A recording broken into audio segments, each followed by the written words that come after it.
They thought they could push me around with a measly $1,000 fine. They thought they had all the power. They were wrong because by the end of the year, I didn't just pay their fine, I owned their entire HOA, their office building, and they worked for me. Yeah, you heard that right. This is the story of how a petty HOA tried to ruin my life and how I turned the tables so hard, they'll never mess with anyone again. I moved into what I thought was the picture perfect American dream. You know, the kind of place kids playing catch in the yards, the smell of freshly cut grass on a Saturday morning, friendly neighbors waving as you drive by. It was all picket fences and manicured lawns on the surface. But beneath that perfect veneer was a group of power hungry busybodies known as the HOA. And if you so much as sneezed without their approval, they'd slap you with a fine. They were the self appointed kings and queens of this suburban kingdom, and I was about to become their number one target. It all started with a mistake, not mine, but theirs. One weekend, my friend, a contractor, was helping me out with a major project, seal coating my driveway. It was a big job, and his work truck was parked in front of my house overnight. Just one night. The next morning, I stepped outside and saw it, a bright orange slip on my front door. It wasn't a note from a neighbor, it was a violation notice.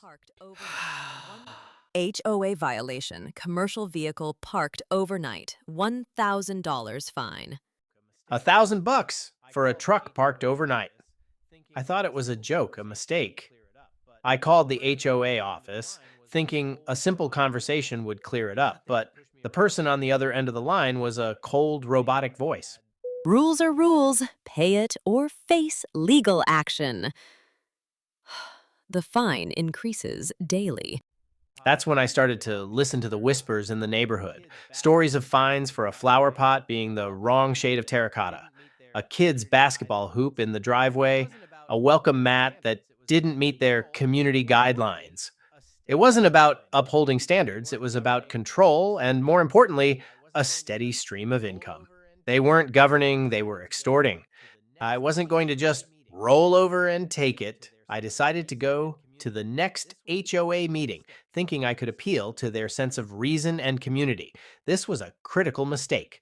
I stood up, explained my situation calmly, and suggested that a $1,000 fine for a temporary issue was excessive.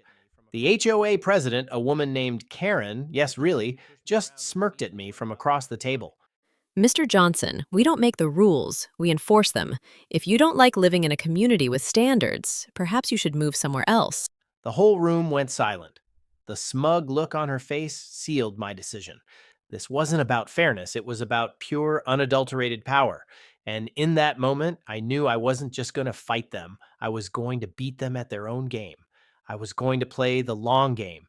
I spent the next few nights buried in the HOA bylaws, a stack of boring legalese filled paper that no one ever bothered to read. And I discovered some interesting things. The HOA was a nonprofit corporation. Its board members were elected. And most importantly, the board had the power to change rules.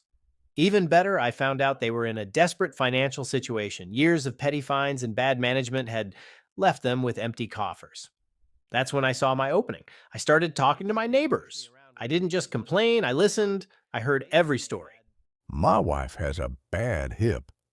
They fined us for putting a ramp on our front porch, said it ruined the aesthetic.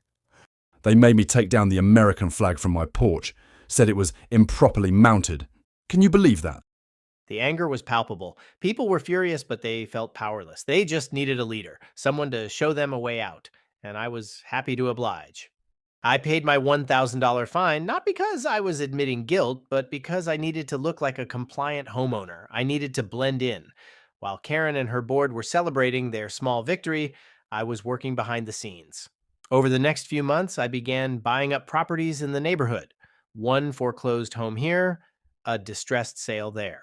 Every single property came with a crucial piece of leverage, an HOA voting right. It was a high risk, high reward strategy. While I was doing this, I was also encouraging my neighbors to get involved, to show up to meetings, to vote on every proposal, and to block the HOA's petty rule changes. We were slowly, quietly taking back control, one vote at a time.